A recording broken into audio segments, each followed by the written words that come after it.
นี้คือมาบีบเศร้าเลยเอาเลย นี่มึงมีอย่างไรกันเลยกับมาสั่งยังมึงมีลูกค้าเลยป่ะ มองอยู่โอ้ไอ้มาแต่ชาวบ้านเขาเป็นน้องเป็นน้องคน เก็บไป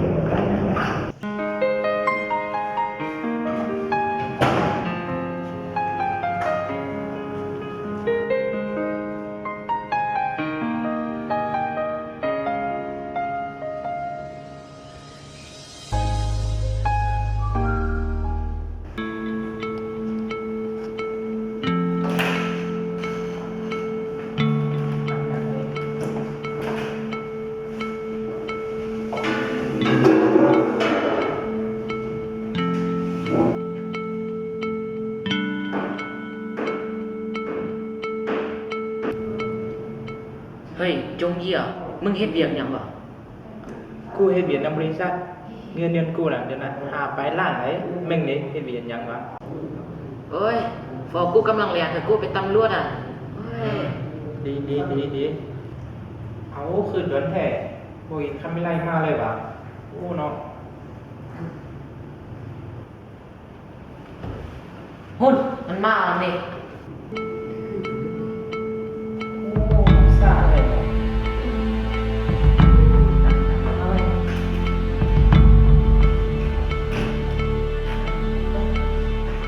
โอ้ยขอโทษมาสายนี่ไม่ก็ขอโทษสูหลายๆผมก็ยังพาเบียร์ไปส่งเครื่องลูกค้าอยู่กับเนอพุ่น เป็นหยังมาละดีล่ะ มื้อนี้สูเรียกกินเลยกูเลี้ยงเอง มึงเรียกไงชื่ออะไรเนี่ย ให้สั่งเลยบอกเครื่อง โอเค สั่งเลย ได้ เฮ้ยเอาเมนูอะไรลูก มาแม่ น่ามีเลยหรอเป็นหากินหรอมีเลย เออไป เมนูกันแหละ ไว้เลยแหละ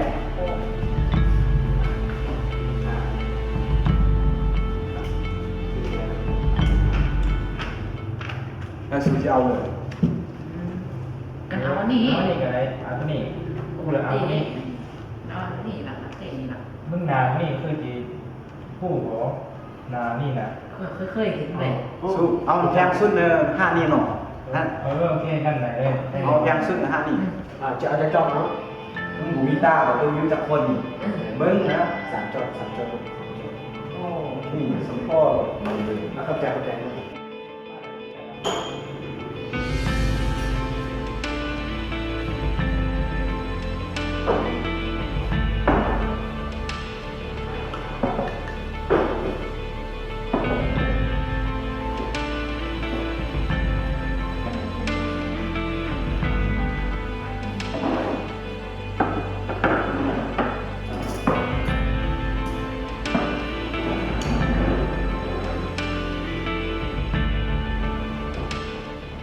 สู้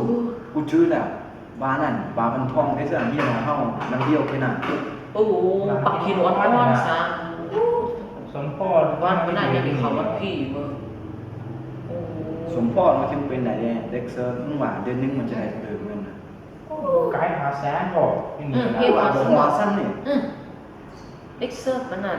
เห็นอ่อนๆเห็นน้ำเฮาจุน่ะ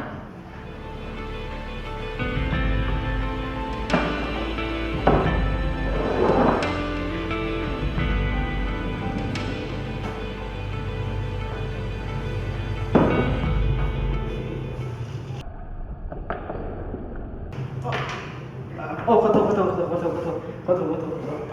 งเห็นเพิ่มเหรอการให้เรานี่พูดโอ้ขอโทษค่ะ มึงเฮ็ดหยังวะโอ้ซื้อหมูกู้ไหนหมูกู้เหรอ ขอโทษแล้วมันหายบ่หัวหน้าไม่เกลือ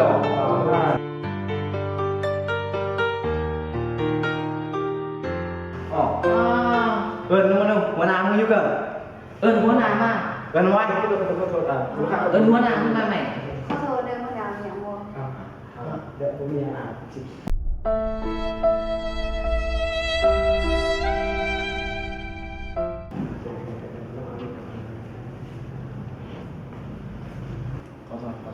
เฮ้ยบ่เป็นหยัง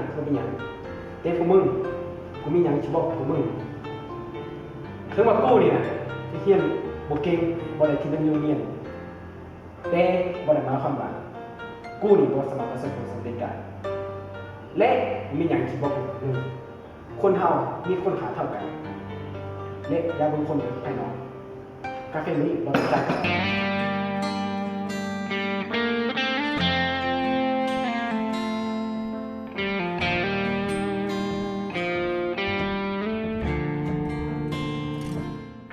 อยากได้วิดีโอมาแบบนี้ต้องโทรศัพท์ Oppo สนับสนุนที่ไทยทำโดยบริษัท Unique Coffee